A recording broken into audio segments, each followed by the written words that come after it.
one more futile attempt to call home. Still no answer.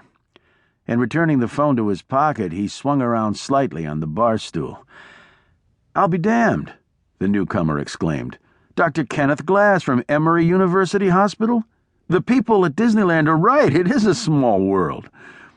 Ken gave the man a bleary, puzzled look. "Do I know you?" he asked. "Your name tag," the newcomer replied with a grin. "Name tags are always a dead giveaway." He held out his hand. "My name's Pete James. Mindy Hudson is my sister. I know Mindy and Rick have thanked you, but let me do the same. Our whole family is eternally grateful for what you did for Kelsey. Can I buy you a drink?" Ken Glass didn't need another drink, but he was glad to have the company, someone to talk with who might help take his mind off his troubles. "Don't mind if I do." Mindy Hudson was one of Ken's patients. She and her husband Rick had come to Ken's office pregnant and heartbroken, having just learned that their unborn fetus had been found to have spina bifida. Ken was one of a handful of Vanderbilt-trained neurosurgeons who had taken the school's pioneering in utero-surgical techniques back home to Georgia. The Hudsons had come to Crawford Long Hospital at Emory University, hoping to find a way to spare their child from the most crippling effects of that disease. And it had worked. Months after undergoing a delicate surgical procedure while still in her mother's womb, Kelsey Hudson had been born. At 18 months, she was now a healthy, normal, and mischievous toddler. "What brings you here?" Ken asked Pete James. "To Scottsdale, I mean." "I'm a computer consultant," he said.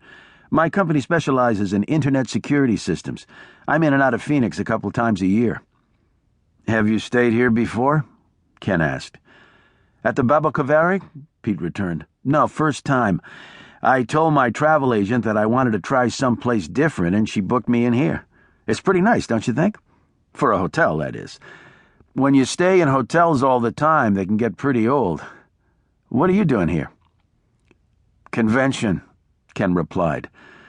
His tongue was feeling a little thick against the roof of his mouth, and he did his best to enunciate clearly. There's nothing worse than a yammering drunk. He'd been around enough of those in his time that he sure as hell didn't want to be one. "Last one," the bartender said, as he set 2 drinks down on the counter and followed those with 2 checks, one for Ken and another for Pete James. "Wait a minute," Ken said angrily. "What does that mean? That you're cutting me off?" "Don't take it personally," the bartender told him. "We generally close this bar up at midnight. If you want another drink, there's still the small bar off the lobby that stays open until 1. "Oh," Ken said. "That's all right then." Pete James paid in cash and left. Ken, on the other hand, downed his drink in one long gulp and then scribbled his name and room number onto the tab, along with a fairly hefty tip. Faye always accused him of being a light tipper. It did his heart good to prove her wrong. "It's late," he said to the bartender. "Suppose I should hit the hay." When Ken stood up, he had to grab on to the back of the bar stool to keep from tipping over. It was enough to cause the bartender some concern. "You going to be all right, Dr. Glass?" he asked. "I can get someone from security to help you." "Don't bother. I'm fine," he said. "Fresh air'll do me a world of good." Ken looked around for the guy who had bought the drink, whose name he had suddenly forgotten, but he was nowhere to be seen. "Thanks anyway," he muttered. With that, Ken set off unsteadily across the bar and let himself out through a patio entrance that led past one of the hotel's several pools to his wing of the massive complex. Standing outside in the nippy March weather, he paused long enough to pluck the phone out of his pocket.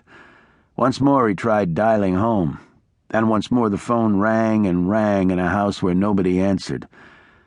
"Damn her anyway," Ken thought angrily. "She's out somewhere whoring around with some boyfriend instead of being here with me. I'll show her. I'll divorce the little bitch, and we'll see how well she does for herself out in the open market." As Ken fumbled the phone back into his pocket, he heard what sounded like hurrying footsteps behind him. Half turning and trying